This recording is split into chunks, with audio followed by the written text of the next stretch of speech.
And a very welcome back to everybody. Sorry it took a while to get the stream going again, but after lunch, I kind of went for the traditional Sunday afternoon pastime of sleeping a little bit, and now I'm back. So we're going to do the next couple of legs quickly and see that we can pay this bird when the time is due and the money is due. So, welcome, enjoy.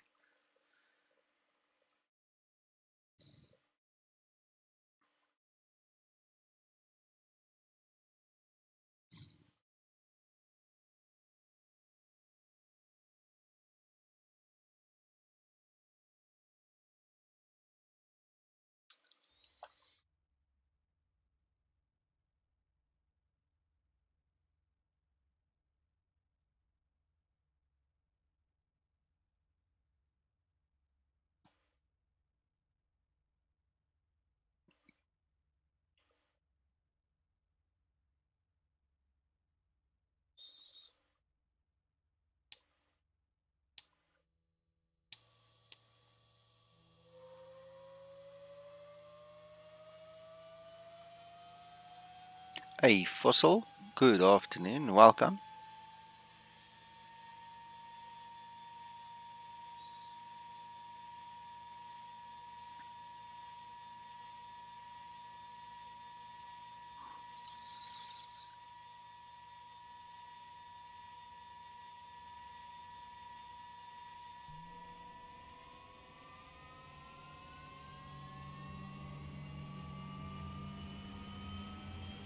Ja, thanks man. Thanks dat jy kom kyk het hoor. As ek darm nie alleen nie.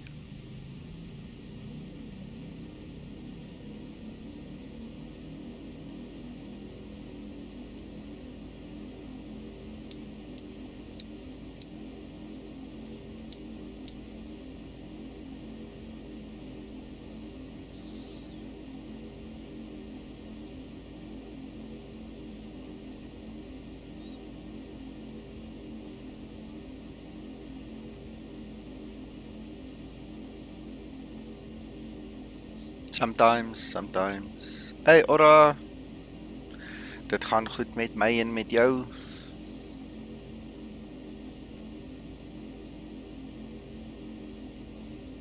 Alright, just to put you guys in the picture, the loading area, this is what we've got at the bottom there. I need to quickly refresh the page. There you can see it's loaded the packs for us, so we've got a couple of guys we need to take to Dees Lake quickly.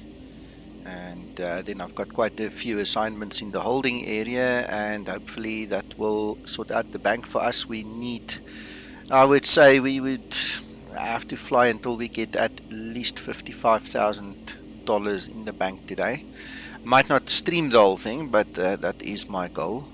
And then again, I might, so we'll have to see what happens.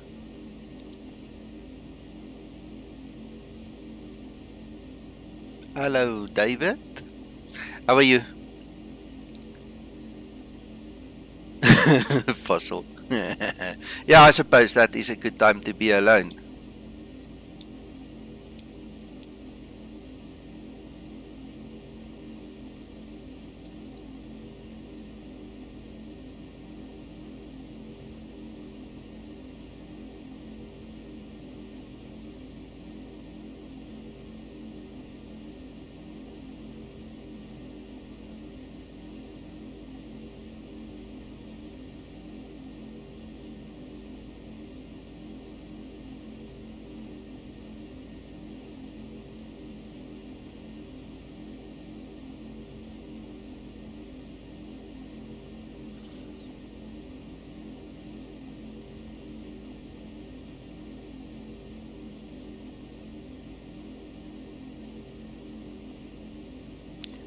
Okay, according to my flight planning, we need to be at 9,500.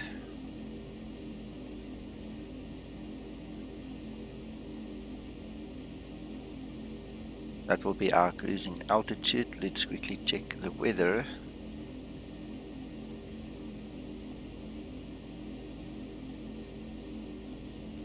Currently, we need to be at a altimeter setting of 3000. That's it. We have a temperature of 6 degrees, so pitos go on. That's on already.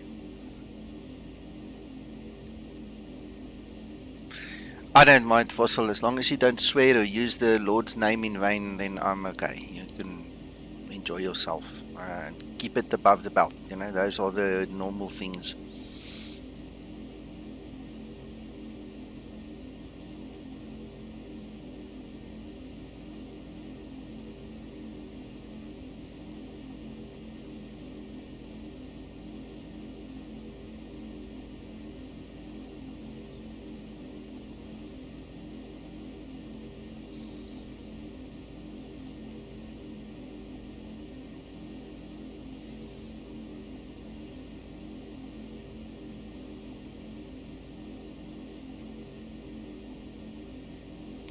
Right, so we're going to go straight out. We're going to climb as high as we can so we can cross over those mountains and just take it as it comes.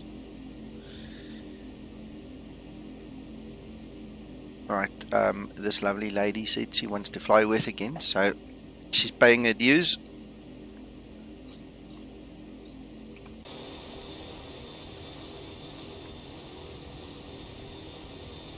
Right, none of the places we're flying to in the next couple of legs actually have add-on sceneries for X-Plane 11.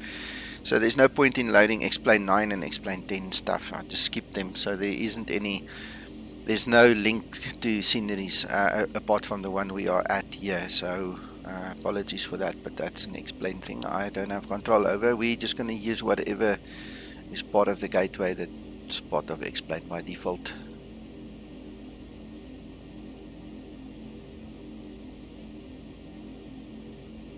Oh, David, some days better than other days, some days good, some days bad, you know the story. All good at the end of the day, you know. We don't lose hope, we don't lose faith, we just continue. It's nice to talk to you again. Sorry to hear about your laptop. I hope that it gets fixed very soon and that it's not too expensive to do that.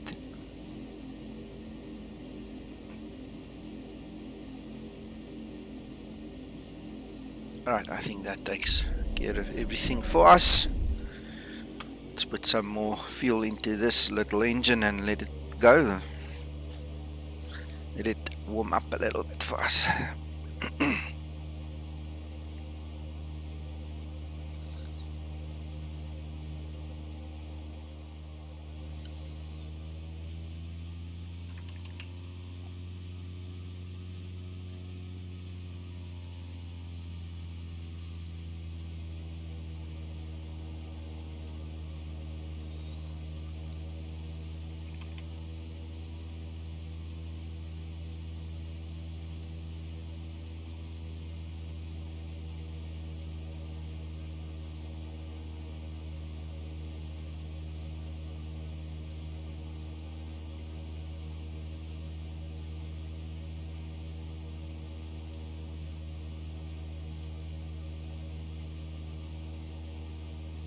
Oh, and by the way, this flight is now on a real time. The other one we did earlier was just hocus pocus in the middle of the day choice, something that I chose just to have sunlight.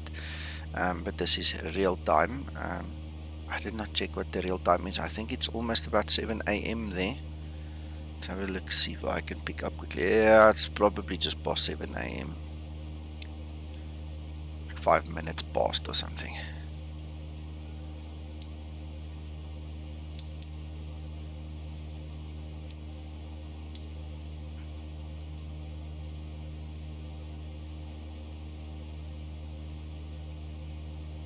Alright, we are set. Let's go.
Fossil, me too. I did. For a long time, I gave up on it. I've had aircraft sold aircraft. I've had FBOs sold them. Some just obviously were taken after a while with nothing happening at them. Um, my biggest problem, I think, were just lack of interest and being too busy with the Zibo stuff. Um, now that I've bought this one, I'm thinking of just going it alone. I'm not going to do it with friends again. And then, I'll just, fly it once or twice a month, maybe, just to keep it going. I just need to pay this aircraft off. Once it's mine, then it's only the monthly fees that I need to cover, and that's not a big strain. David, there's lots of noise, lots of news available. If you go onto YouTube and look at the Insider program, there's a lot of information about that new flight simulator. Whether it's useful and um, not just hype, that's debatable. Depends on who you speak with. I personally am not excited in the least because of Microsoft's very clear track record of betraying the community when they feel like it and not having any issues with that. Their scruples and mine don't really work together, it seems, when it comes to the flight sim. So I'll get excited 5 years down the line. Then I'll worry about it. We'll see. There are a lot of issues that really bother me about it that I don't think ordinary people will be able to afford. For instance, money is going to be a problem. So we'll have to see where we go to. David, the Dovetail game ones are still available via Steam, the FSX as such. There was a notice that the license has been terminated between Dovetail and Microsoft, but I didn't pay attention, so I'm not sure if it was something that's planned, something that will be phased in, something that had already happened. I'm not sure. I don't know. I mean, at the end of the day, if you bought FSX via Steam, you got it, but also it's getting old now. There's no point really in flying it. That's where X-Plane has now taken the lead, and I'm going to start turning left here. So, yeah, subscription model is one thing, but now you also need the internet, and you need one hell of a bandwidth, and you need one hell of a smart PC to run it. Who wants to spend 100,000 rand to get a flight simulator? I don't. I mean, that's a wild figure I've just given, but think about it. If it gets to 30,000 rand, I'm going to start saying, no, you know what, it's not worth it.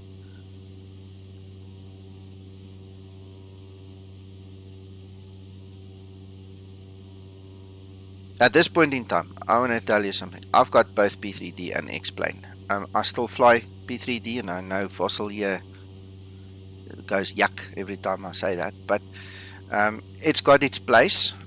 But my number one sim is X-Plane, and it's very cheap to operate. It's cheaper than,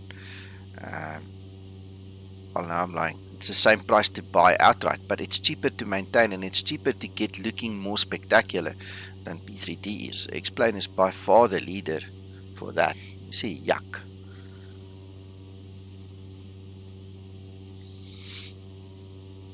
Fossil, when Microsoft says that PC specs is not going to be an issue, that's when you need to worry. Trust me, I've been in this game way too long. They like to give you bogus spec to make you feel wonderful, and then you get to the thing and it doesn't run.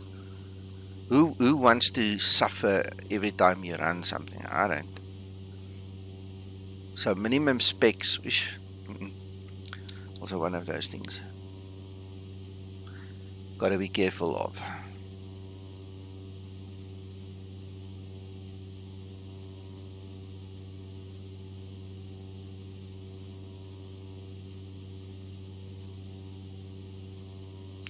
Um, just another thing, off topic now, back to this flight and me changing that curve in the actual rudder pedal. Now that I can actually rest my feet on the rudders, I can actually find the center a bit easier. I better go and set this up for the Zibo as well, and then, well, for all the aircraft really, so I can have proper control over the rudder pedals.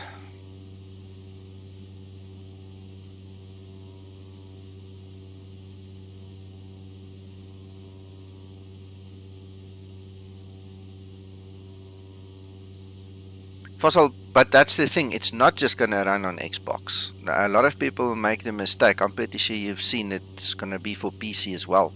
Xbox is one thing. Then we're talking an arcade game. I'm looking for a simulator, not an arcade game. Number one. Then number two, you are correct. The settings and the specs will be for Xbox. But if it goes to PC, that's when the poor boy hits the fan. Always.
David, you're right. And who wants to take the payment for the card to buy a sim? You know, if you don't have disposable income like that, you're not going to do it.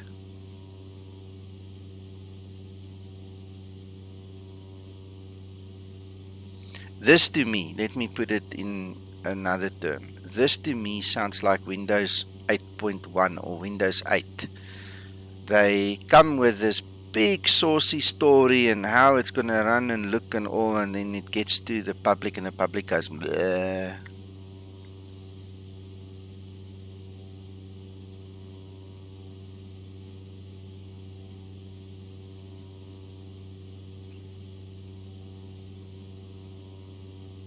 Fossil, I have absolutely no idea about that. I don't own a console. The last consoles we had was PlayStation 2. I think there's three of them in the house here. That's it. Two or three of them. We gave up on them long time ago. My son's got his PC, I've got my PC, and we're okay.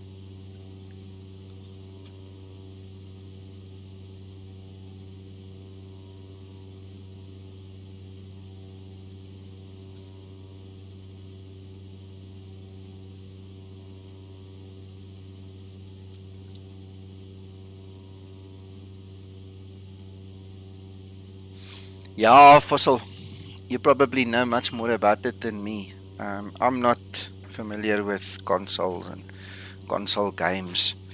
If I was a rich man and I owned them and I had the privilege of playing on them, I might know more. But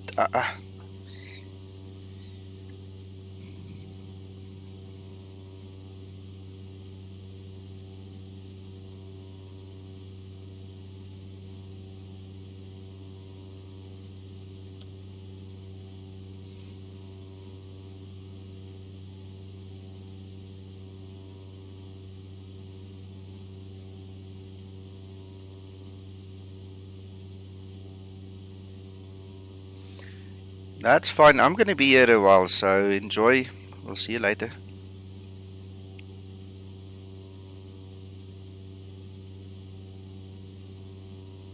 We're almost at the top of the climb, so we're getting there slowly but surely, but it's a way to go.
Yeah, and it's all default explain.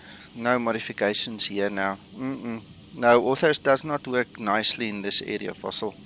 I've tried all the major service providers. You get areas where it looks so nice, and then you get to the next area and it's like blue and green and the lowest resolution possible. So I just scanned everything because I hate flying like that.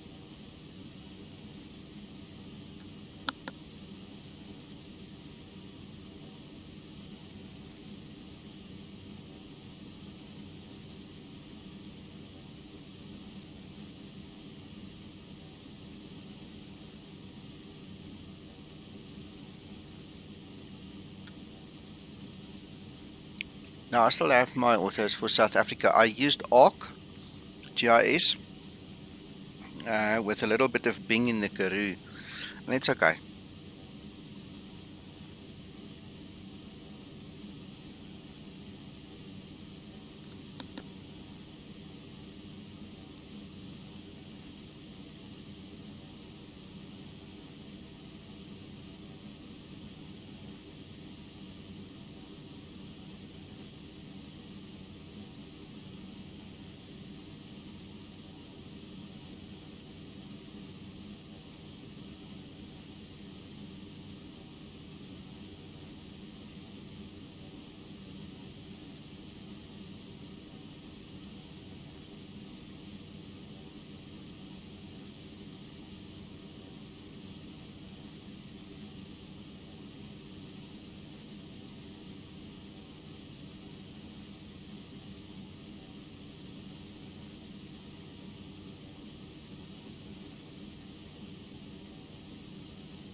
I have in my whole life never heard of this Presentium Global Earthing. So I'm on their website now, having a look around. First time ever heard of it.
Alright, sorry, I'm back. I just had a nice sandwich. Fossil, no, I haven't done a Ryanair one. I've done Delta with 36, not Ryanair, and that went through no problem. Uh, Oh, the Ryanair Max, that's because you are using a livery with the word Max. So remember the tip I gave you a couple of weeks ago on one of my streams? When you want to fly for Ryanair or any of the VAMSIS VAs, what you need to do is just make the name of the livery in the Zibo folder simple. Just call it Ryanair.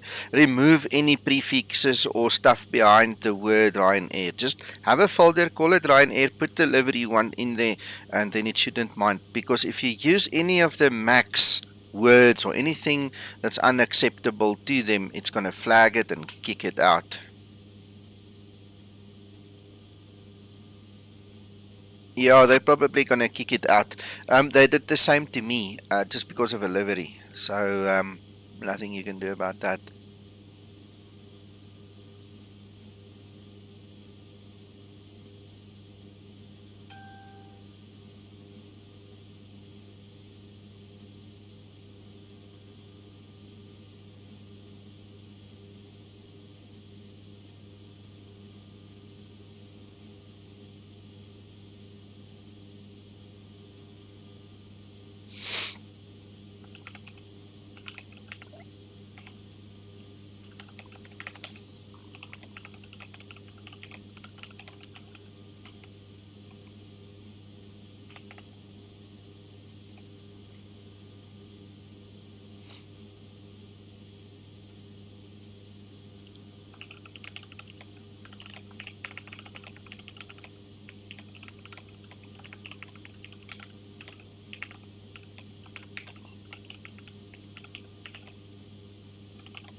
Well, it could be part of it. You'll have to play around with it. The other thing is, if you are using the Walter White Max, it's obviously going to identify as such, which is also not acceptable, and they will kick it out. So, even if the Zibo team releases their latest and proper version of the Max, it's still not going to be acceptable for Ryanair because Ryanair does not own the Max, does not operate the Max, and the PIREP will be rejected. So, you have to think about that. Okay, cool. A while ago, I had a livery that changed the leap engines and such, and it had the word Max in it, and that's why they flagged it, kicked it out.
Alright, we're creeping up to this place. It's gonna take a wee while longer.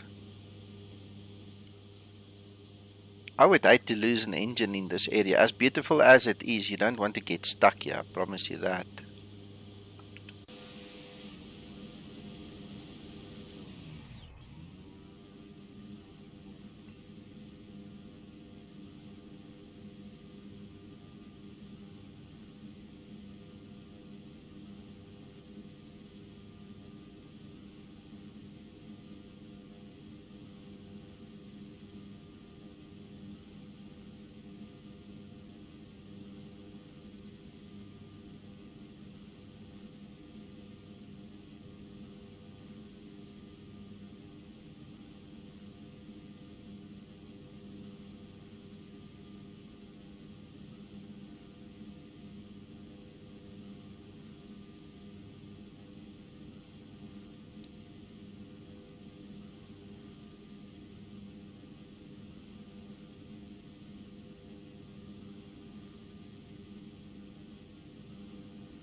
Fossil, sorry, my attention is mixed between the Zippo forum and the Facebook, so apologies for coming back late.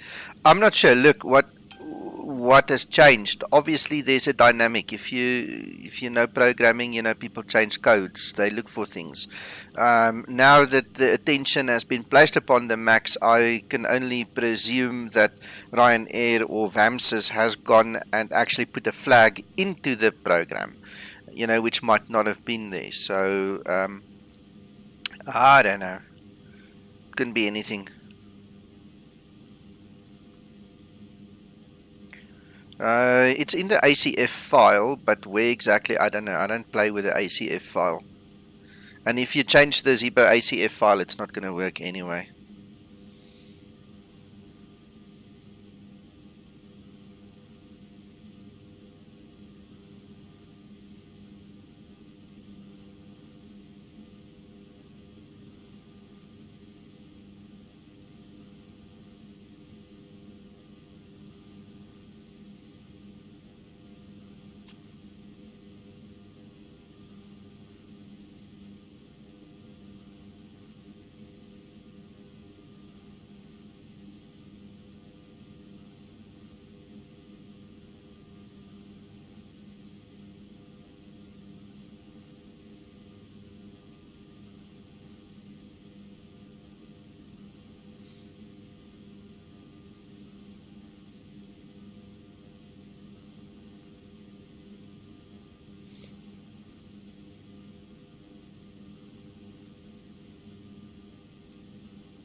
Okay. Well, Fossil, that is the answer.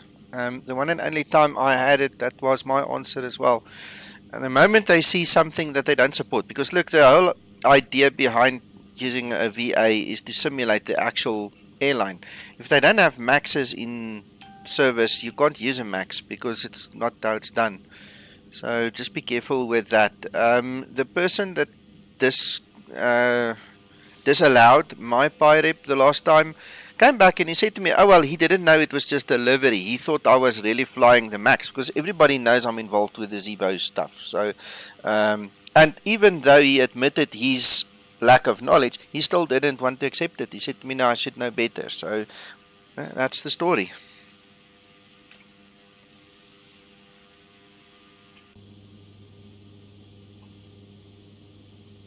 We're almost at top of descent. I reckon another 10 minutes or so we should be at top of descent, yeah.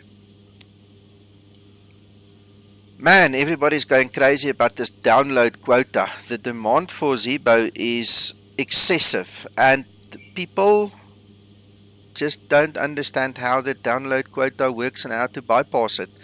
I am so tired of answering that same question over and over and over again.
Yep, Jay, you know that it's the same thing over and over again. Nobody reads forums, nobody does Google searches, nobody read me's, nobody reads manuals.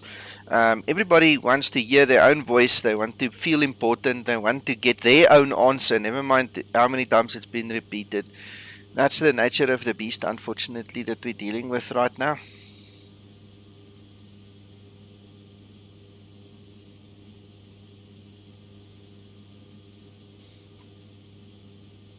I'm pretty sure in the new world, this is going to be the difference between the guys who make it and the guys who simply fail. It's going to be the guys who read. If you don't read, you cannot succeed. It's just not going to work. This is one of those watershed moments in Earth's history, and in civilization and in people. The guys who stop reading and stop doing research, who depend upon other people to spoon feed them, are simply going to die out at some point in time.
I want to tell you guys a quick story.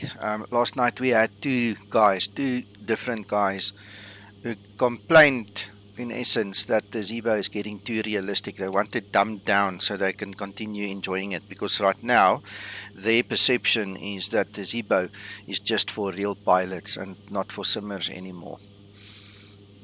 I think, all in all, the whole conversation between those two gentlemen and listening to their complaints and the fights that they brought to the table and everything, that lasted a good 3, 4, 5 hours. I eventually gave up, went to bed. Yeah, exactly. They were complaining bitterly that it's getting, beyond their grasp. They can't, handle it anymore. They want to dumb down.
I'm just quickly typing something on Facebook. I'll tell you guys about it just now.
Nothing's changed in the ACF fossil. It's your livery that's changed, the name of the livery folder.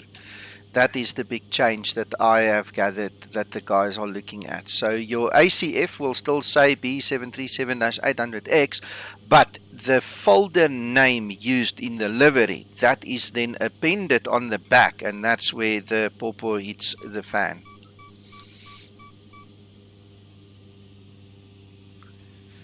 Alright, so I'm back here. Well, one of the guys actually said he's going to go back to the default one because he understands that and he'll just stick to flying that. So he's back to the default. He clearly has got a problem that he needs to resolve on his own. So, I mean, you can take a human. I was laughing. Let me start this way. You know the old saying, if you can take the donkey to the water, you can't force him to drink. Somebody made a meme on Facebook the other day that I really loved. It was this donkey saying, you can take a human to knowledge, but you cannot force him to learn. You know, it's unfortunately how it is.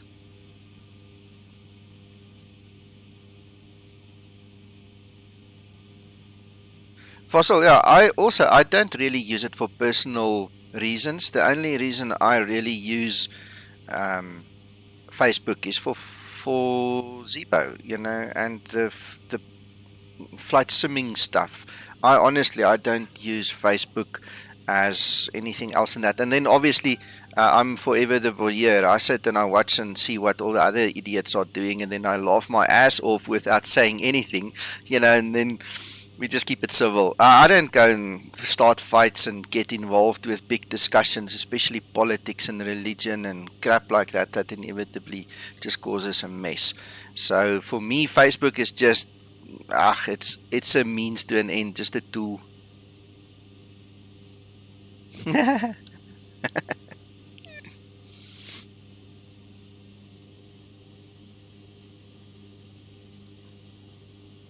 Just need to get over this little ridge here. You know what? I'm gonna fly around it. Let's continue the descent. Let's just fly around this little ridge. All right. Anyway, so the big discussion on Facebook happening right now is this quota thing, and you obviously have the two poles. You have the clueless and the clued up guys. You know, so now there's two poles there, and the guys are getting at each other's throat there. Um, so I'll just determine my attention here with the stream for now. But I can hear the ping ping. You should be able to hear the ping ping going on here. The guys are upset. The guys who know are upset with the guys that don't know, etc. Very interesting.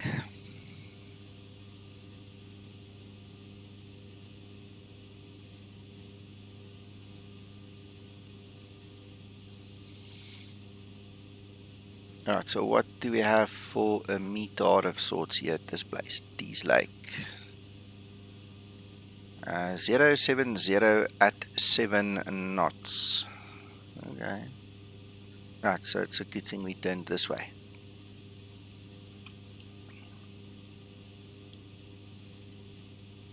Oh, the guys like to tag me.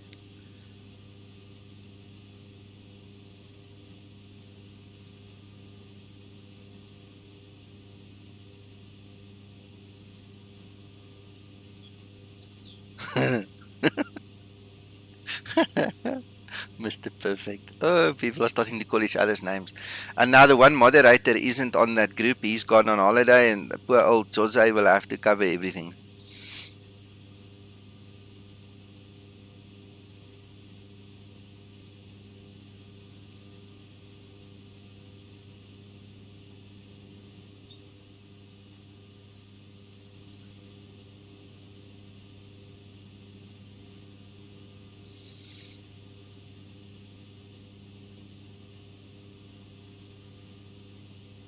Fossil, that is a very true statement. Sorry, I just read it before I allowed it because it was obviously flagged by the bot here.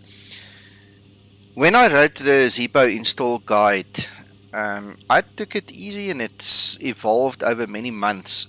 Before the very last release of that guide, for a period of 3 weeks, I edited that thing every day because just when I thought somebody couldn't be more stupid, somebody surprised me with yet another mess they made, and then I have to include it to cover for someone else. And I was getting to a point where the guy that did the Russian translation for me said, "You know what? I can't continue translating in Russian with every release you do because you update it every day now. Let's do every third one." And that's when I also said, "Okay, let's give it a day or two in between. We'll pick up on all the stupidity, then we'll add it again."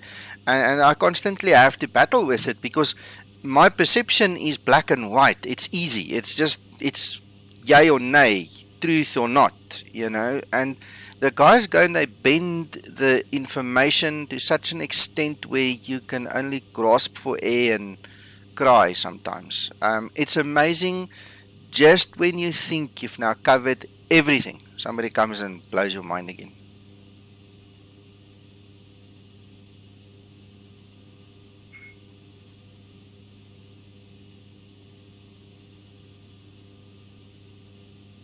There was actually one thing during one of my streams this morning or yesterday, I can't remember. Somebody mentioned something, and I thought to myself, "Oh goodness, Lord, I never put that into the manual." And I actually thought I was going to remember to go put that in there as well, because it's another new thing all of a sudden. The one thing that I will definitely have to edit is this download quota thing, because what's happened now, guys, if you are not aware of it, and it doesn't seem to happen with everybody, when you do the right click make a copy thing into your own Google Drive, Google actually now locks the file in your own drive, and you have to do the make a copy process a second time. And this morning we had somebody on stream with me that also said, "Hey, but it's not working." And I physically had to then go and empty his trash, because that's the other problem why it always fails, it seems. People don't do housekeeping in their Google Drives. They don't clean out the trash. I cleaned 12 gigabyte from one guy's Google Drive today, after he bitterly also complained and said, you know, it's it's not working. It's not working. So what must we do? I can't go in, log in into everybody's machine and clean out their trash. I mean, at some point in time, a user needs to take some responsibility for himself and his own PC as well.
I would have loved to have some authors in this area. I tell you, it would have been so cool.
Yeah, I was lucky. I got gifted that 6 terabyte hard drive. Otherwise, I would have ran out of space long time ago myself.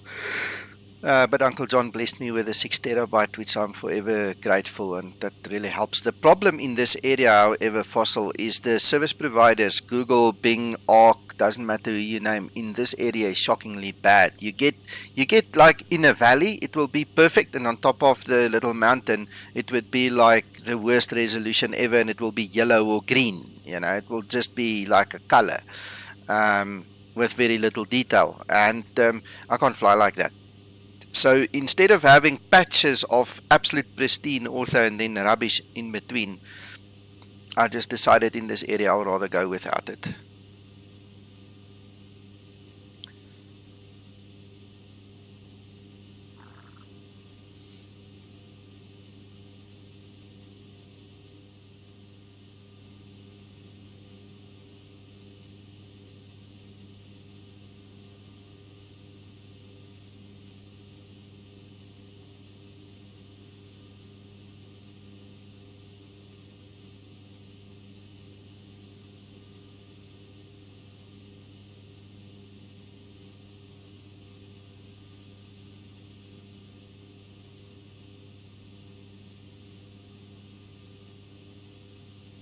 No, Vertical's busy with his own story. Can't ask Andrew to come and do South Africa like that. I think maybe as a future project, but I mean, there's no point in me trying to get my authors to me. He can make his own and then fix it. And in this area, sorry, coming back to this, I might be talking about two different areas, obviously now. No, in this area, I haven't asked him. The quality of some of the tiles is so bad, I don't think anybody can fix it. To be quite honest, it's not. You're literally talking Zoom level 19 versus Zoom level 2. It's literal crap. It's rubbish that you get in some of these tiles. It's terrible.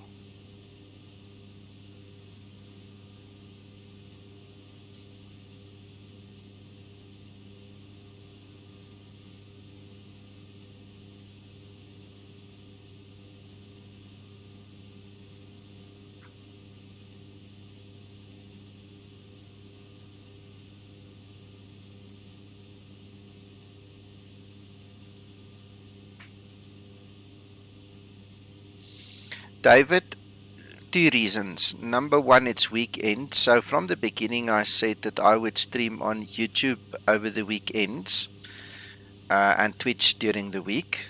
Then the other thing is when I want to do a stream that I want to keep for posterity and beyond, I do it on YouTube because I can save my videos here.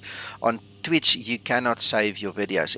It keeps it for 14 days and then automatically deletes it on the account that I have. And even if you go pro, they keep it for like 60 days and then they delete it as well. So there's no storage facility and any way of keeping a video.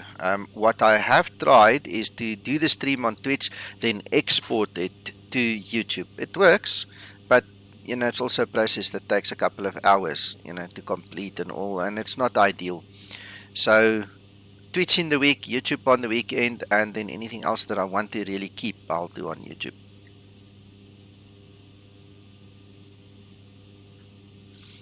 Also, another thing, I've got a couple of guys that tell me they struggle to get good reception with Twitch for some reason. I don't know why. It's obviously them and their ISPs on their side, whichever part of the world they're from.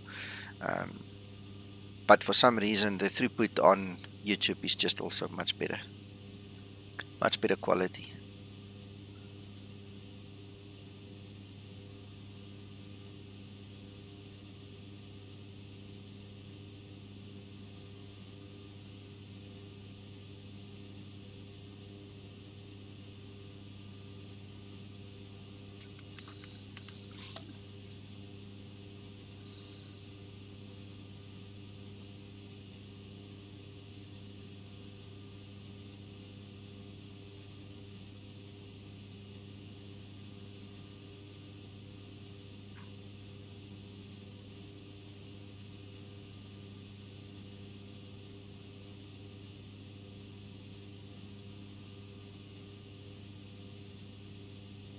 Yeah, the way I understand it, the ingress server, or there is an ingress server in South Africa for YouTube compared to Twitch. I have to actually send my data packets to London, UK. The ingress server that I use is in the UK, so it doesn't help for the internet being what it is in Africa.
I'm still looking for this airfield. I seem to think it's that over there.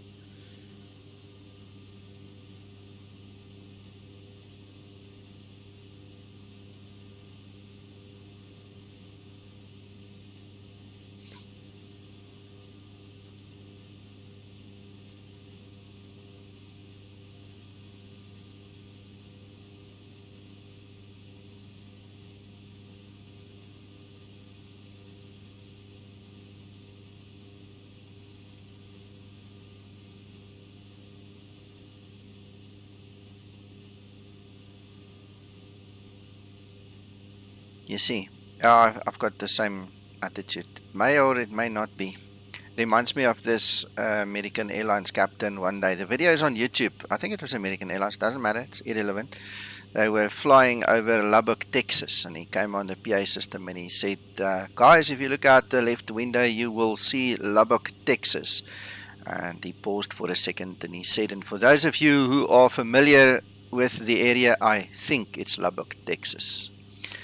Yeah, look there. That was a patch of trees. That seems to be the actual runway over there.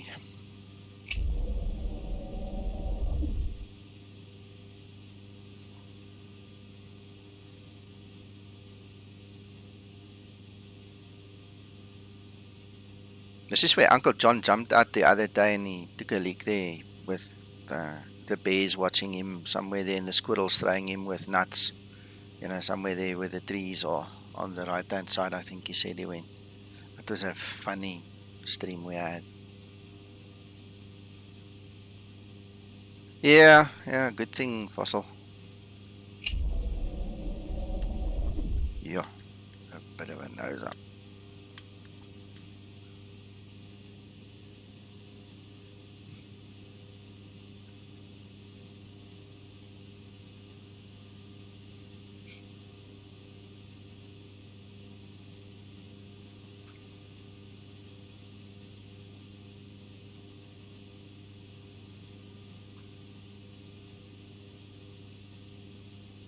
I sure hope the developers of this aircraft will actually update when the new physics and stuff comes out, the new flight model in 1140 for X-Plane.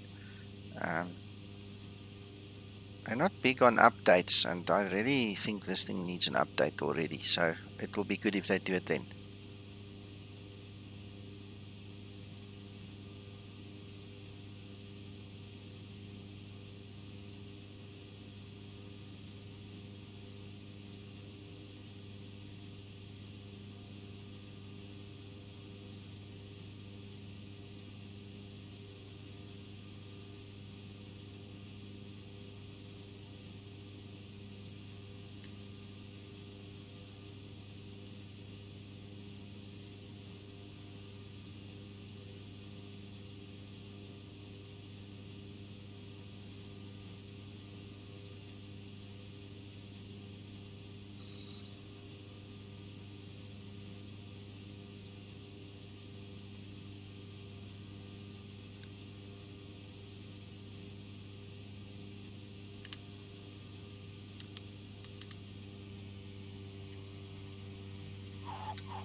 That was a much better landing than earlier.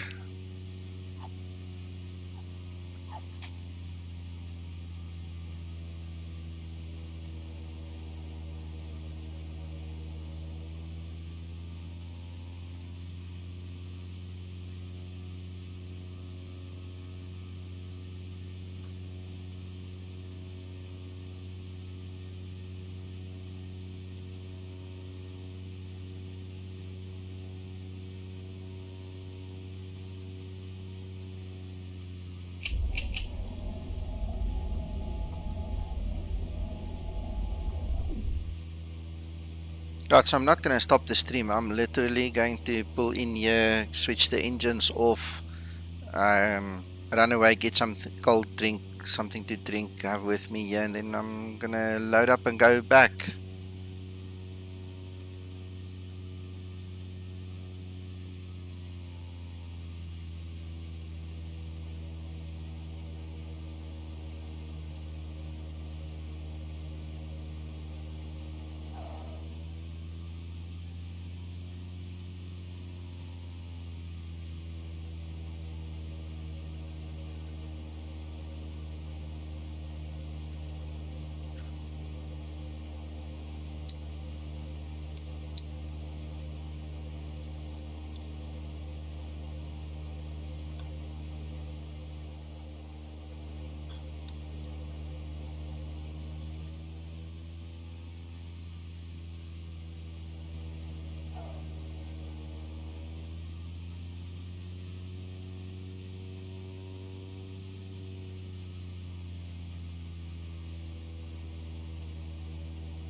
Right, so quickly let us log this flight.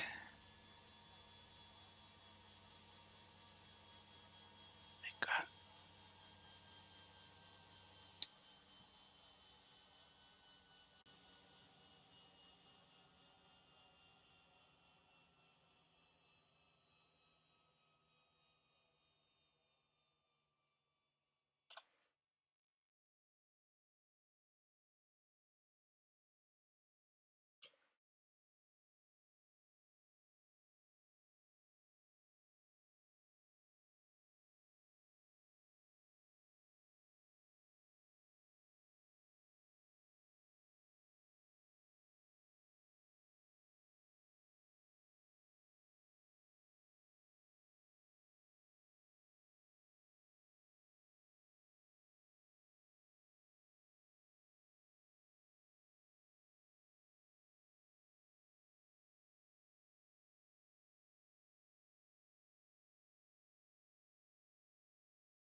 Right, well, that's the logbook. It says the landing speed was minus 76. Earlier today we did 205 when we landed and had that bit of a bounce. So this was much better, much more appropriate for this aircraft. And at least we made 4,000 bucks. Let's see how much we make when we go back now.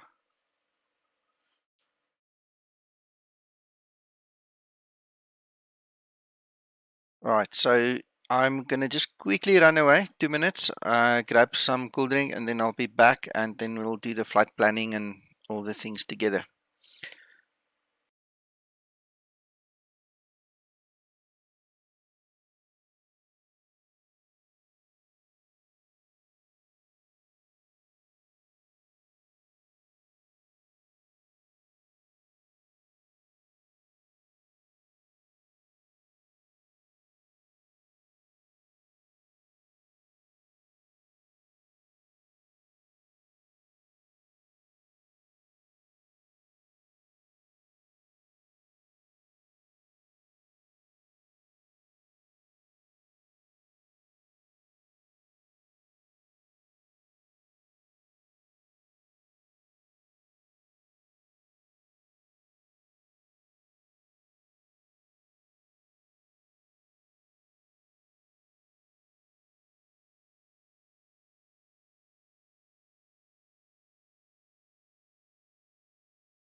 Right, I'm back. Thank you, Jay. Yeah, this is a beautiful little aircraft. I don't like the landings in it. I've made that perfectly clear, but I just do my best.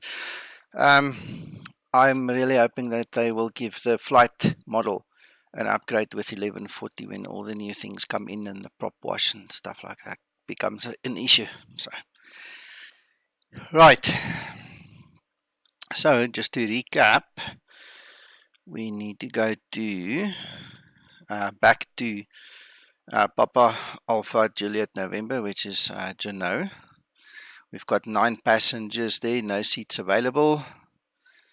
And the possible income, well, the total value is $4,887.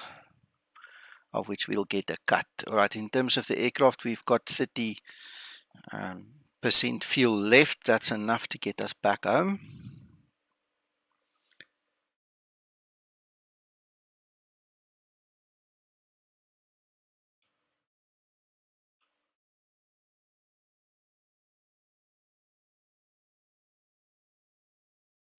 Right, and this is little nav map that I use for my flight planning when I do the GA stuff. So I'll quickly start from scratch with this one.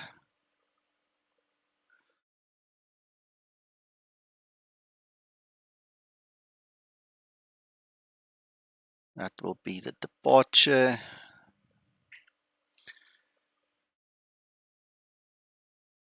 And the destination. And then we're going to instruct it to create a low altitude airway flight plan. It's that one.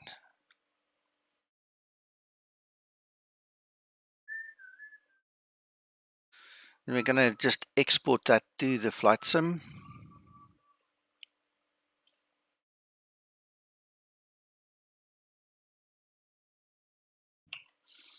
And while this thing orbits, I just want to take a few screenshots.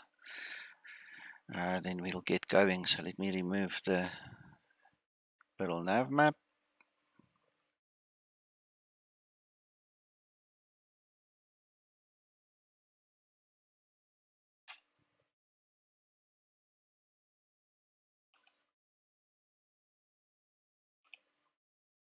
Like the Avanti standing there, as if somebody would fly an Avanti. I don't know.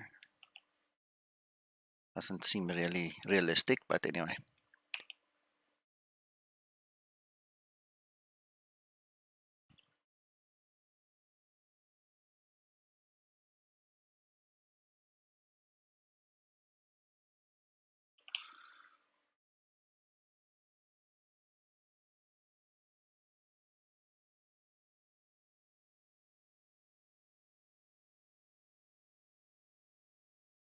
Right, your flight has been started. Fantastic. So we're ready to go.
Right, we'll climb to 10.5 this time, why not?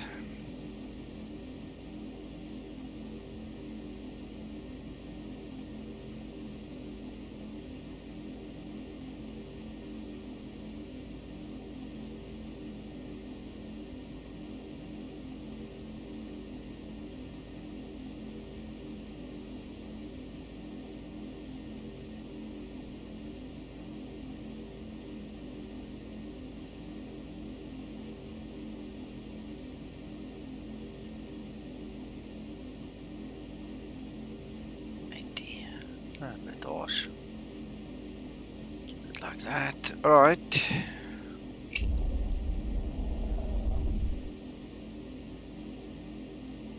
Fossil, yeah, it's a totally different ball game. It took me a while to figure some of them out as well, but that's also why I cheat and I export the flight plan. I have never ever tried to figure out how to program these things manually.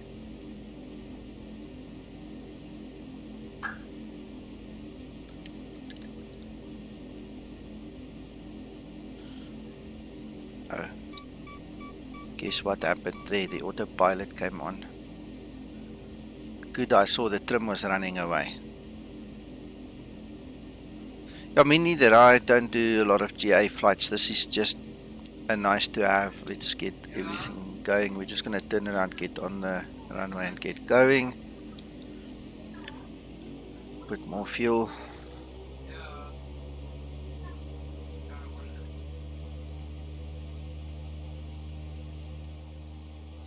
Right, let's get going.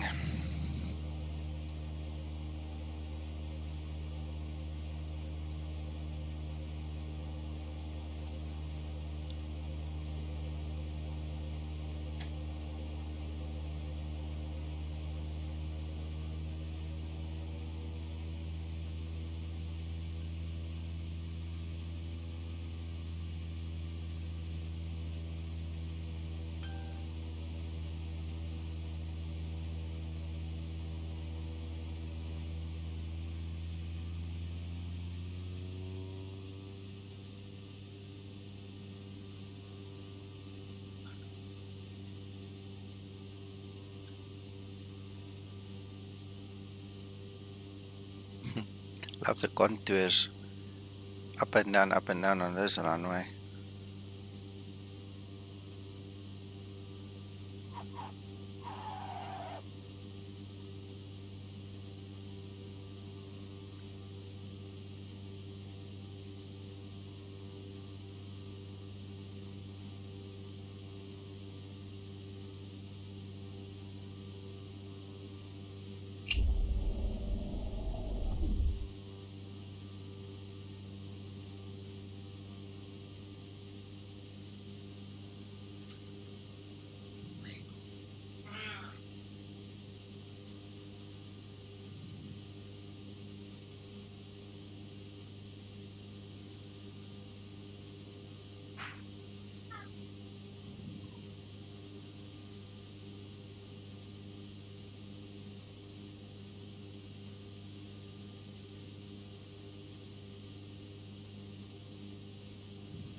I don't know if you guys are actually able to see the exact translation of where my head goes when I make a turn like this.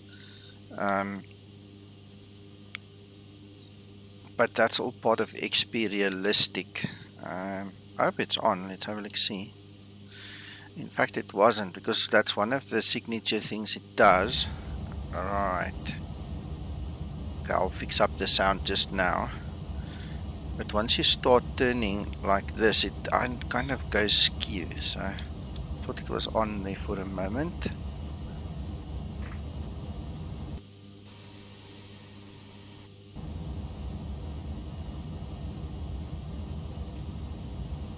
Yeah, it didn't look on.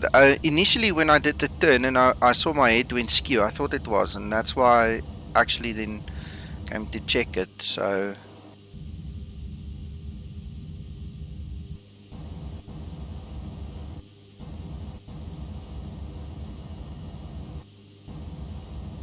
customize.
That's obviously what I was looking for. Listen to the sound difference when you put the drag on the gear.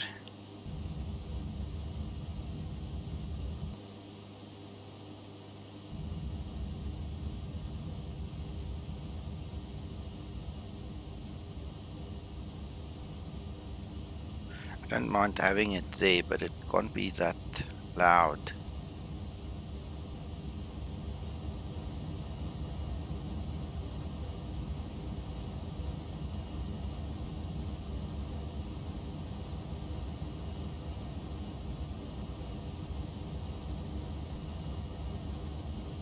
Yeah, this thing is sensitive.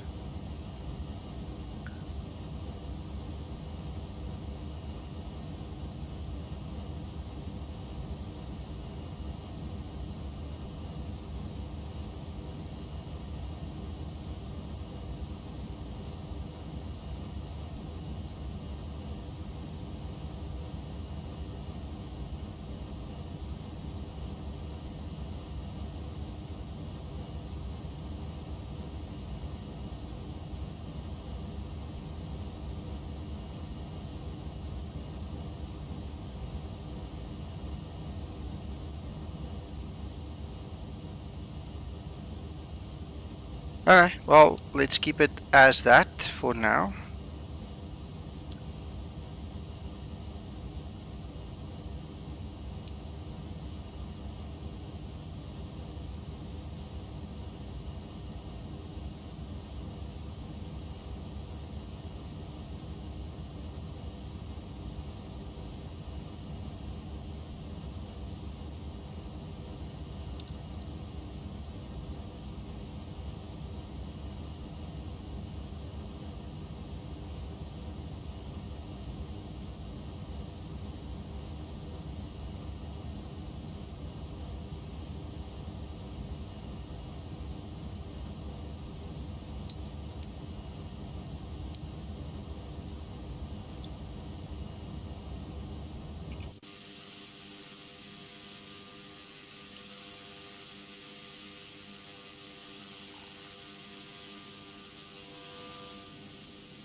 Oh, these guys, they still on about that quota.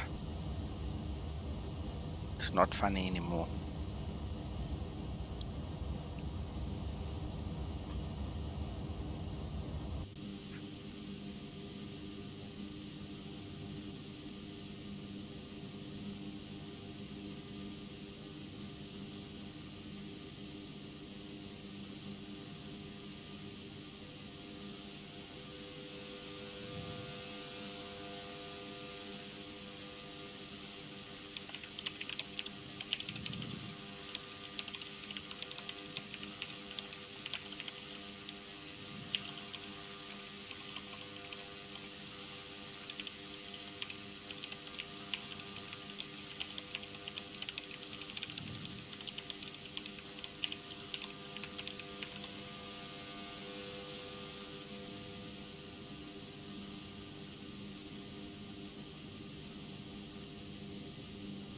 Yeah, mense is mense.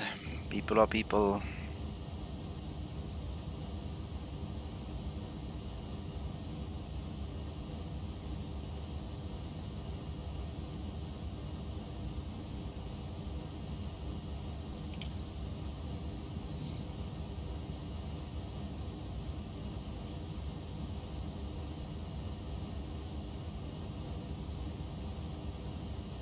I'm just checking the time. So we're in for another hour and 6 minutes, 10 minutes, something like that.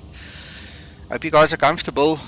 Please feel free to go grab some coffee and tell me some jokes or whatever. Otherwise, it's going to be a bit of a boring flight. It's nice having you guys here, but if you want to interact, please feel free. Don't be shy.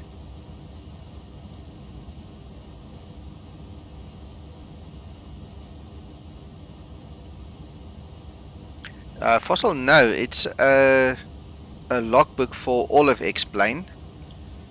It actually logs everything for me. It's got a couple of nice to haves and a couple of stupid things as well. The only stupid thing really for me is you have to scroll to the very bottom every time to see the last flight. I would have liked it if it was the opposite, so your last flight would always be the top one, work from bottom up. But it gives you a whole bunch of nice details and stuff. It scores you on your landing. Don't know what that's based upon. It's irrelevant really, but I like watching. I like logging first of all, and then I like watching the landing speed. Because when I get something like that one, then I know I made a bit of a boo-boo and I need to fix it. Yeah, it's free. It's a Lua script. It's called Ace Logbook. Let me see if I can find it for you quick.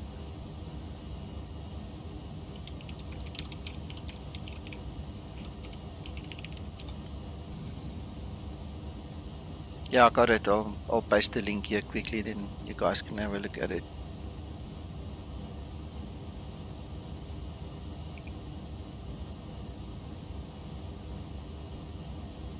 There you go. If you compare this logbook with the one that you have over here, the top one is the default X-Plane. You can clearly see there's a bit of a difference there. Gives you way more information. My pleasure.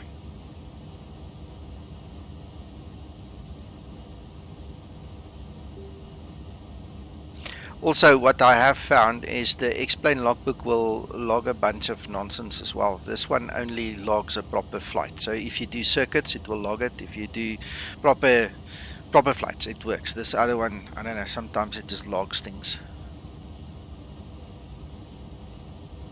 It does.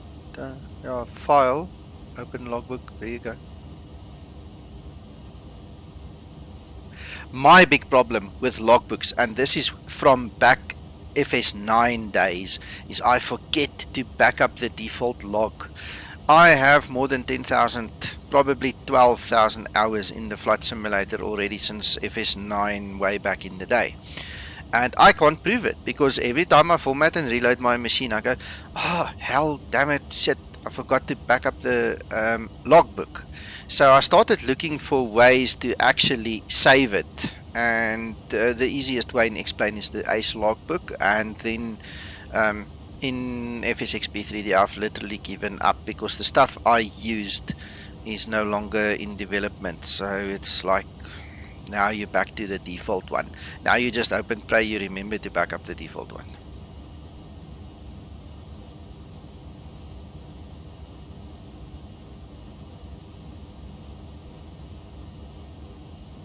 You see, look at this now. While we were standing there, it was logging the flight. Why on earth would you log a flight just by standing there? I mean, there's 2 entries of it. So it's added stuff there that's just irrelevant. Doesn't make sense. That's not what we wanted. Obviously clicks through. So, I mean, that gives you all the stats you really need.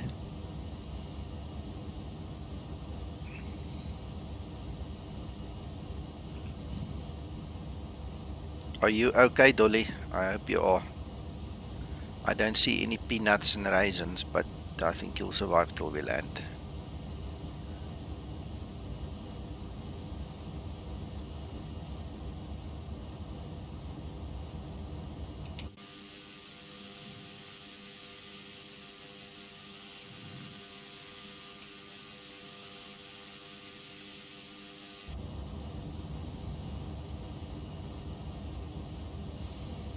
While we're sitting here, I'm just going to ramble. So guys, if you get bored, tell me, then we change the subject. But I want to show you something else quickly. In the last 2 days, it's also been discussed quite a bit in the Zibo community, and that's how to identify the SIDS and the stars and everything. So one of the utilities that is freely available that you guys can use to learn with is obviously little nav map, which is what we've got here. I'm not going to go do a whole flight plan and show you all those things, but this is the best utility that you can get for free for any kind of flight planning on a free basis. This includes all the SIDS and the stars and everything. The only catch, just like with SimBrief, is you need at least that one Navigraph subscription. Just that 1 month. You know, it's going to cost you $10, $12, whatever it is. You're going to get it. It's going to update, and then you can run it for a while, you know, until you really need to update it again. So, what I wanted to show you guys, something that I did not know about this utility, is I can actually measure the performance of the aircraft. There's a module here under aircraft where it collects the performance data. Now I was sitting here thinking there's been a lot of requests for the 700 and the 900 from users that we need to create a PFPX or SimBrief profile for that as well. So I'm just sitting thinking out loud here. I think I must use this tool. The 800 I did manually, believe it or not. Once Twixter gave me the information, I actually went and I flew that thing up and down and up and down and up and down and measured everything manually. And then I discovered this a couple of days ago. So I'm going to try my best to get some or other something sorted for the 700 and the 900, and obviously the max when that arrives soon. And this is a nice neat little way of finding out how much fuel you use, etc, etc. The whole performance of the aircraft is measured here. I didn't know this utility could do that. So anyway, that's it. This is the flight plan. We're flying to hell and gone into the wrong direction according to this flight plan, because you know what? Let's have a look, see. We're on our line.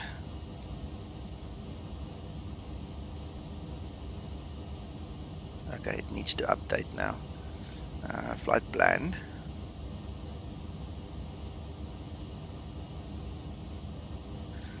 This thing seems to have imported the wrong thing, or it's doing the wrong thing. Why is it taking us there? It's taking us, oh goodness, it's taking us straight up there. No, no, no, no, no. We want to go there. I'm so glad I actually looked at this now. We're completely wrong. I don't know where it gets this line from. That's completely wrong. Oh, you know what it's doing? I picked the wrong flight. Damn it. Okay, before we kill it, let's just go to heading select. And while we're on heading select, just let's turn towards Juneau. Let me go try this. Alright, so delete the flight plan. Then what we're going to do is find it. So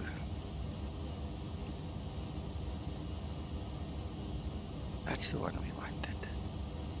I must have scrolled beyond it. It's terrible.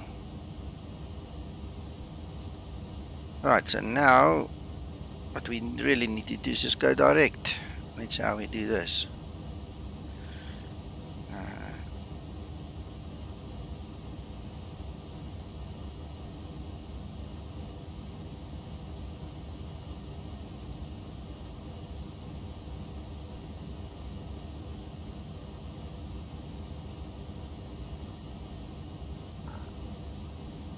Enter, activate.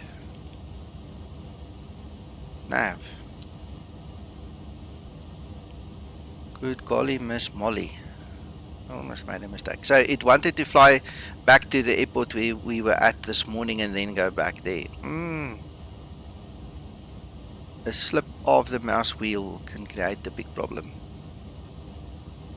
I'm lucky I saw that. So coming back to little nav map. Now you can see there we are actually turning back.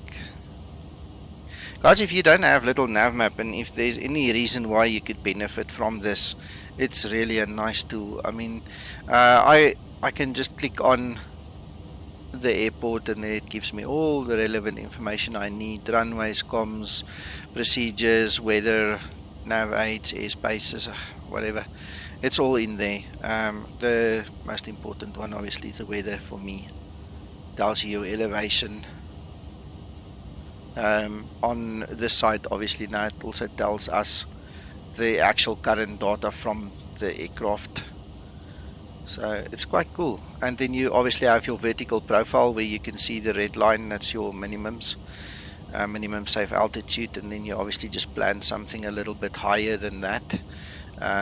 Your plan can also be adjusted, so there we've just made our cruise altitude what we are flying at.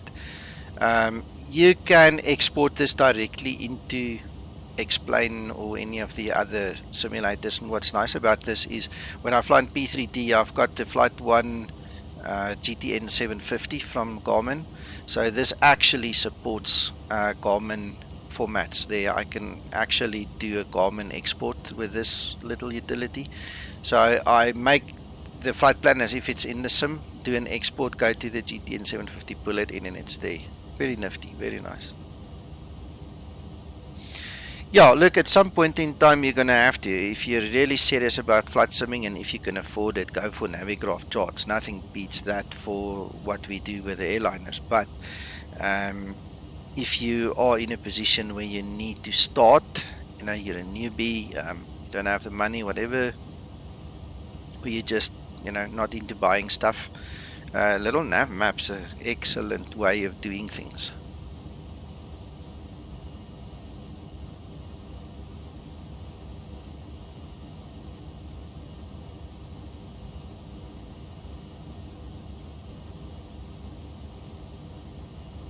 Let me just bring it up here. I just want to show you guys the visualization thing. Now I'm sitting playing with it.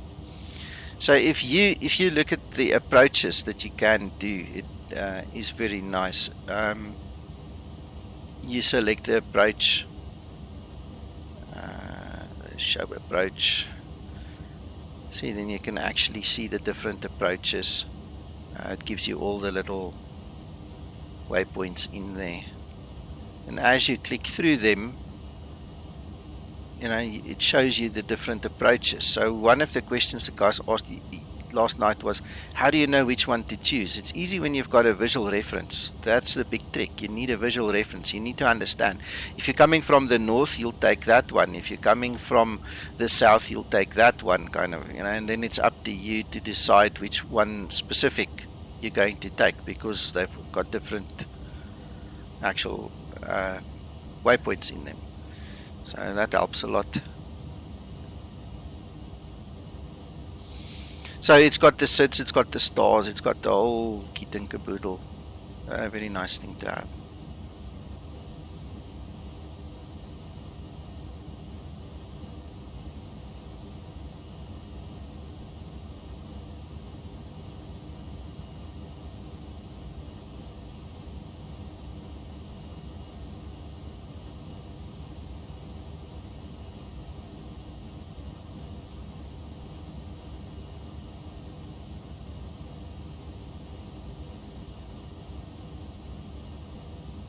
But our ETE is 33 minutes, so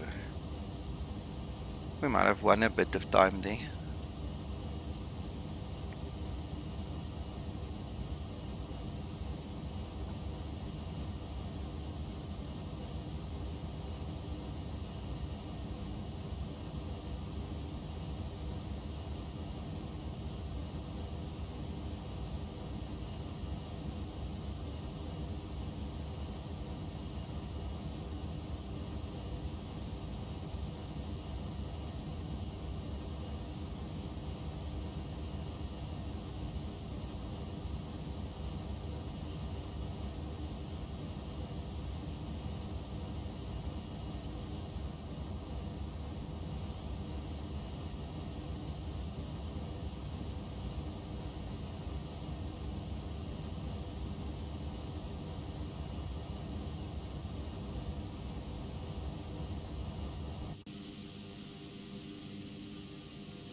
Fossil, yeah, I did. I watched Austin speak about that. This is why I mentioned twice already that I want these guys to upgrade this model on this aircraft. Um, but it seems that not a lot of guys are really phased. If I look at the payware developers, I mean, if I see the amount of effort that the Zebo team guys put in to keep the mod up to date, and I look at the slackness and the disregard for all the nice to haves that's actually available in Explain, and they just don't keep up. It just breaks my heart sometimes.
That cloud looks like a band-aid.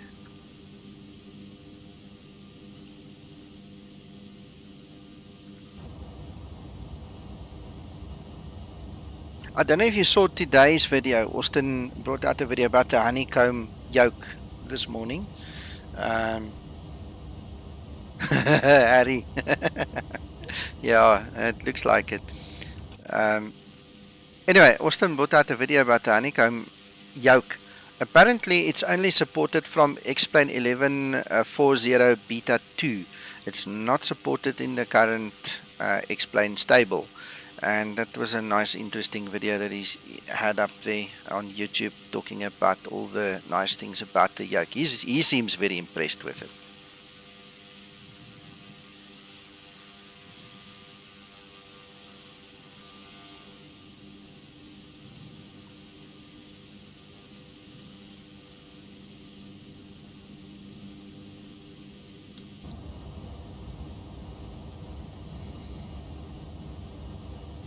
Harry, how are you guys doing with LTFM? Are there any new updates coming for us? The last time we spoke, you said there's still stuff that you need to do with it. Have you finished? Because we haven't spoken again in between.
Fossil, no, I didn't. Give me a second.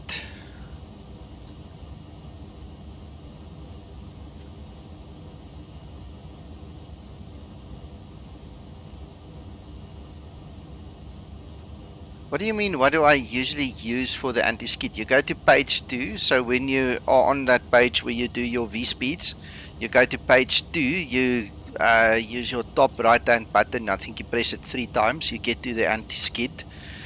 You fill in all the other blanks as usual, as per the calculators and the information given to you.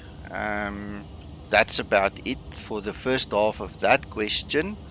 Um, and then when you land, you just need to have the correct performance calculations for landing.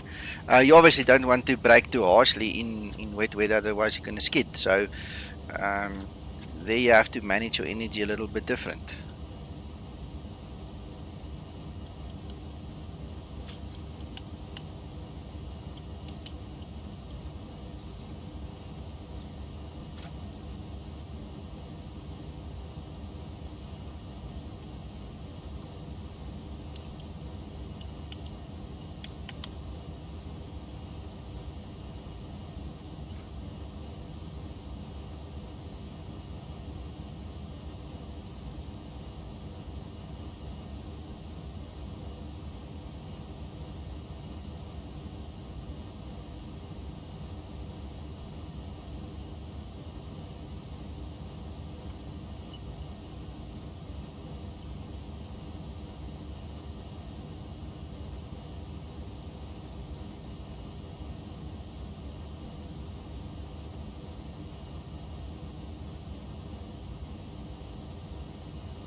So according to the METAR, we don't have wind in Juneau, which is perfect. So what I'm thinking of doing is going down into this river valley over there and then following that out. Take a right turn over there. That's kind of like what the plan is. Then we'll have room to descend there over the water. Hopefully we low enough by the time we get to the airport. Yep.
Yeah, Fossil. I thought it was just going to keep me awake because I'm starting to fall asleep now.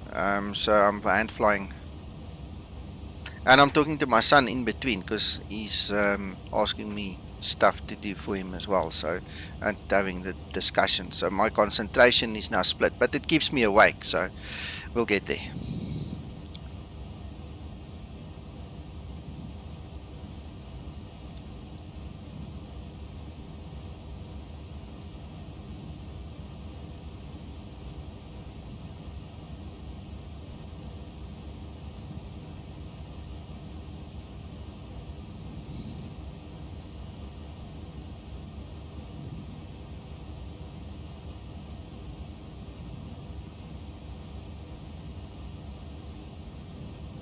Yeah, one can only do so much in a day.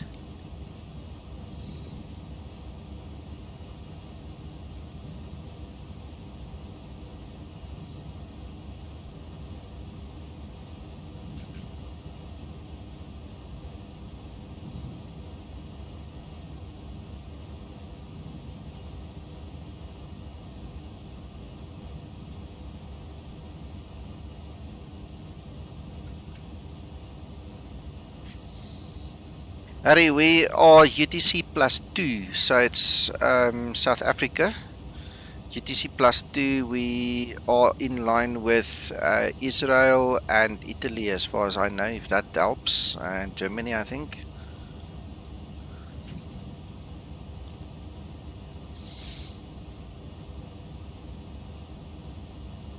The current time here, local time, is 8:15 in the evening.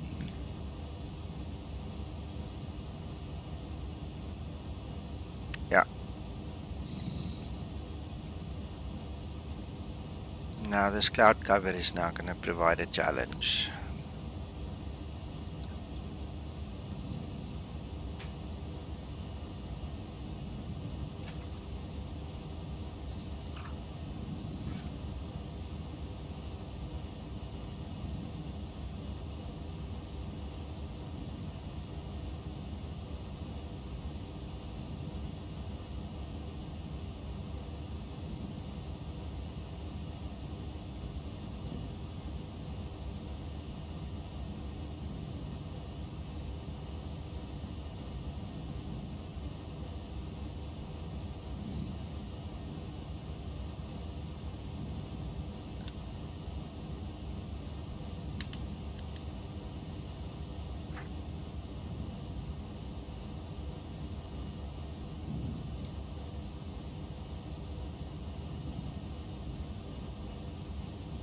Okay.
This cloud cover is unexpected.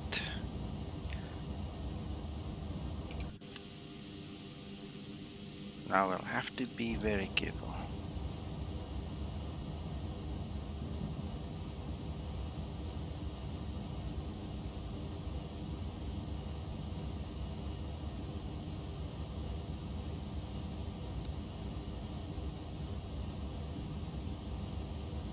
Oh, of course. Yeah, no, definitely.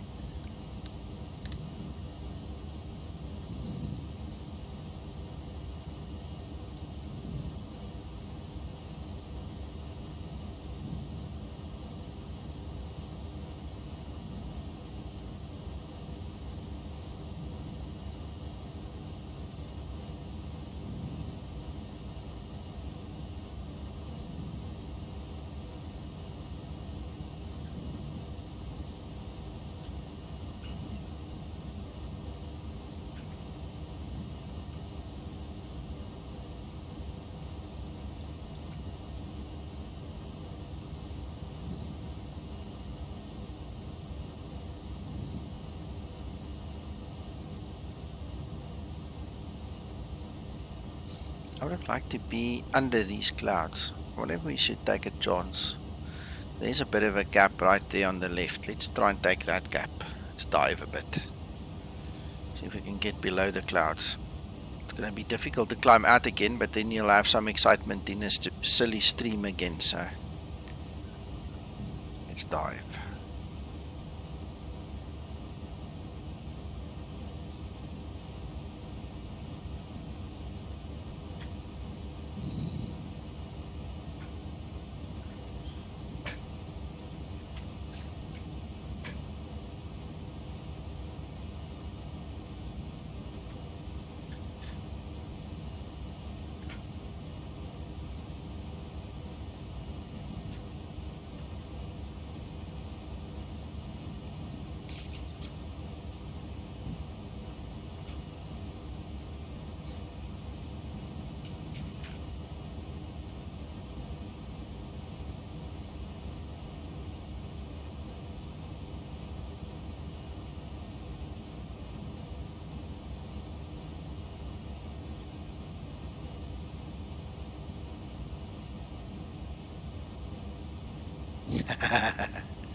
Yes, Harry.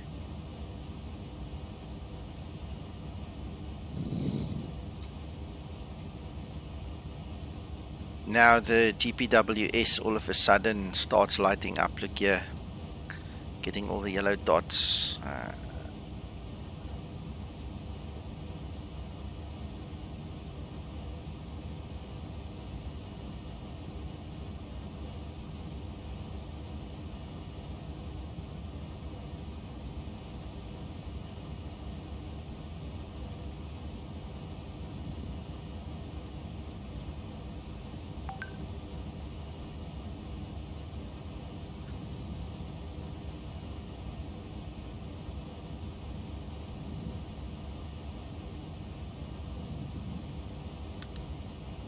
So in the real world, guys, this is something that is not going to happen, eh?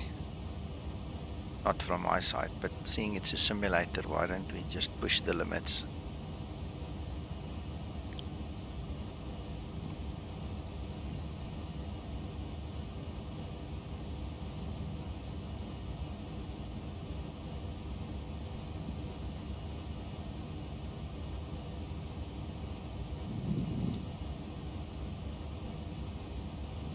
No, that's clearing up nicely.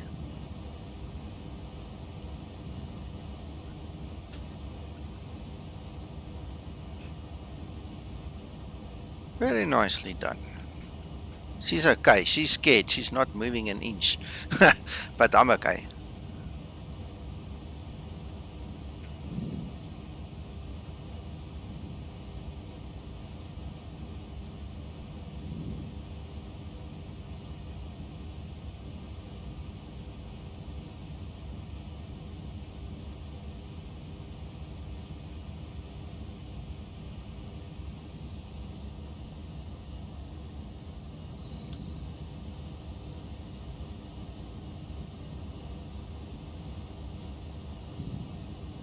That cleared up very beautifully. Wow.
I've never tried the North American one. I've done others on the Aveo tours. The last one I did was actually the Swiss VFR one, and then I got shouted at by the Zurich ATC guys. But anyway, um, I love flying things like this. Me and Jorge and a couple of guys have gone into the Grand Canyon with our Cessnas as well, and horsed around there. It's awesome. There's some pretty good scenery for that area available from the org as well. Um, Makes it worthwhile. I can imagine. I mean, there's some beautiful areas if you take the VFR tours. So I actually start looking at doing some of them, but my time is so limited. That's my biggest problem.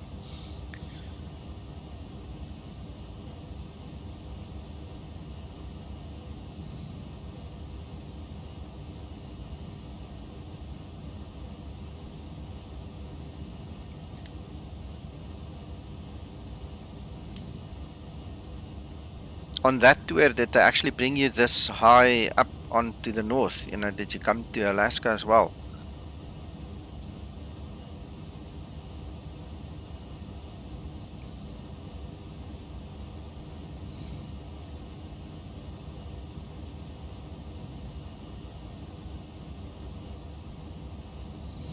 I think she's feeling better. She started to move. Look, there's life.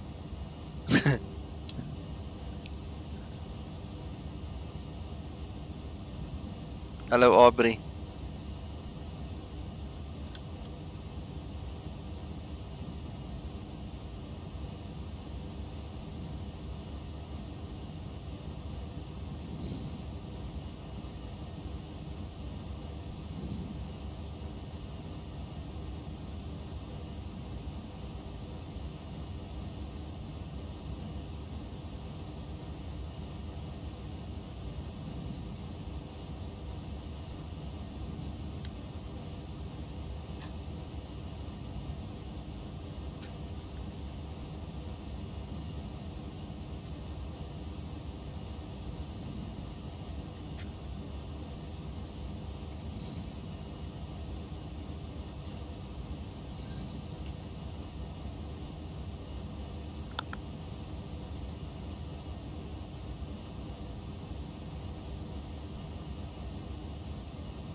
That's nice, Harry, but then you won't get all those nice badges. That's one of the things I like about Iberia. At least you get some badge at the end of your effort.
I'm sitting here talking and I forgot my mic's muted.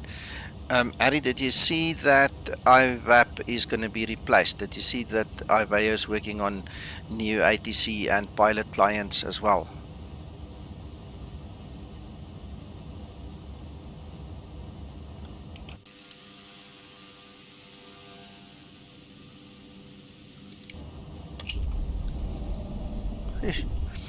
That runway has been so obscured in my view, I never realized I was this close.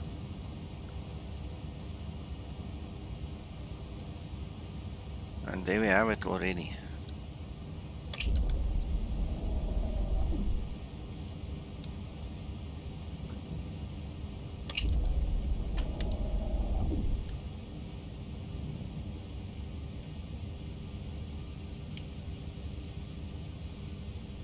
Flying like a real bush pilot now.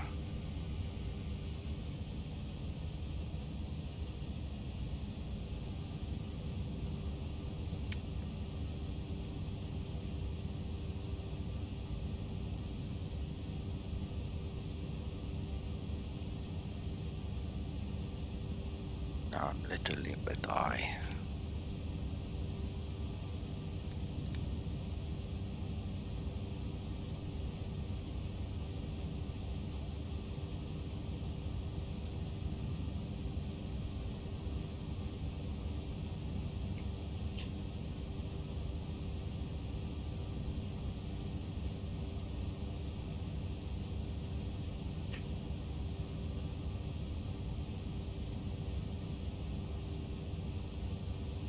It's an interesting effect the particles make on the windscreen, yeah.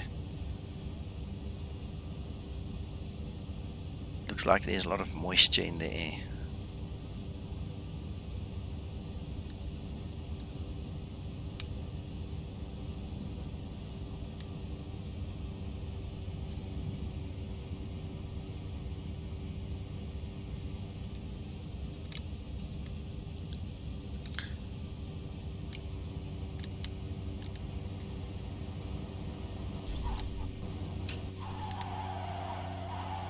Oh my goodness. Stop, stop, stop, stop, and don't roll. That's all I needed. Thank you guys. Thanks for watching. We survived, but that was one of the craziest landings of my life. I have no idea what happened there, why this thing would be spinning like that. Lol. Whoops. Yeah. We made it.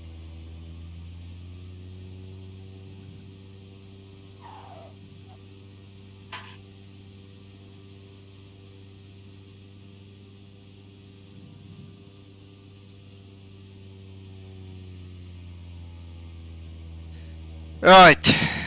Okay, I'm not even gonna taxi further. Guys, it was awesome having you here with me. Wonder when this aircraft is properly modeled again, I suppose it will go better, but no, yeah. Yeah, that's all that counts. The money needs to be in the bank, so let's quickly have a look at that and finish the stream off with that.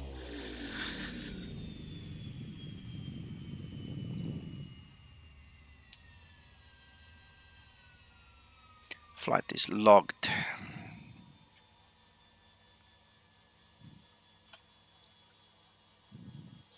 Yeah, thank goodness he's not here. Oh my soul, that can be a mistake. Right, let's see, where is the browser? There we go. Right, so I can put 4,000 in there. In actual fact, let's leave it because then we can use some of that for fuel. It's right. So all in all, I made about 15,000 today because I was at about 30, and that's now from the last trip. And I need just under 10. So it's going to take me 2 or 3 or 4 more trips to actually just make it. Harry, thank you so much. Have a good rest of your weekend, what remains, and thanks for joining. Take care. We shall speak again And anyway, so back to FSEconomy. I need another 10,000. So if we only get about 4,000 on a trip, it means we're going to have to work at least 3 more flights.